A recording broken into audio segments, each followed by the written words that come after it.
काय मीरा? हं? इतकं सगळं घडलं तरी असून तू गप्पच आहेस. मला एक्सपेक्टेड होतं ऍटलीस्ट तुझं असं रक्त उसळेल. काहीच नाही. नाही म्हणजे कन्सिडरिंग की मी इतकं मोठं सत्य सगळ्यांसमोर रिव्हील केलं तरी तू तुझ्या सासूचं काहीच करू शकली नाहीस. काहीच नाही. नाही मला सांग, त्या घरात तुझी खरंच लायकी आहे का ग? आणि एवढा ॲटिट्यूड, हा का इगो? नाही इम्प्रेसिव्ह आहे पण युजलेस आहे ना. मला सांग, या घरात कोण कुत्र तुझ्यावर विश्वास ठेवतं? बाकीच्यांचा जाऊ दे, तुझा नवरा तो सुद्धा तुझ्या बाजूने उभा नाहीये. म्हणजे त्याचं जाऊ दे, तो मंदच आहे. कधी या बाजूने कधी त्या बाजूने, कधी कुठल्या बाजूने बोलायचं ते कळत नाही. झालं की अजून काही बोलायचं बाकी आहे तुझं?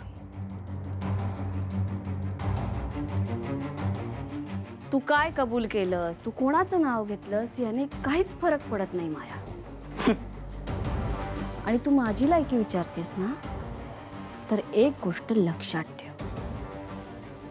मी शांत आहे कारण मी योग्य वेळेची वाट बघतेय.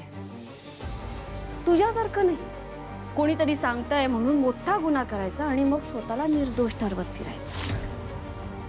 आता तुझा आणि मंजिरीचा खेळ संपत आलाय. आणि ऐक, तू जे सगळ्यांसमोर कबूल केलंस तितकं पुरेसं आहे माझ्यासाठी. आता त्या पुढे काय करायचं हे मी माझं ठरवेन. गेलीस तरी चालेल.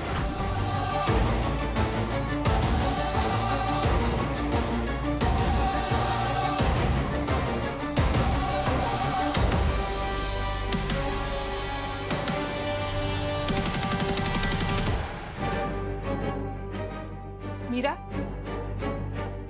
ही माया काय म्हणत होती? काही नाही. अगं आईंनी तिचा गळा दाबला होता हे सांगितलं का तिने तुला?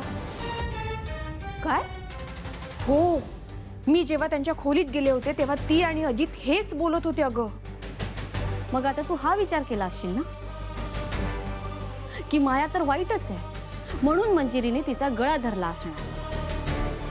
पण तू हा विचार नाही करणार की मायाने सगळ्यांसमोर मंजिरीचं नाव घेतलं म्हणून तिने गळा धरला असेल. कारण तुझी सासू जगातली सगळ्यात चांगली आणि भोळी सासू आहे, हो ना?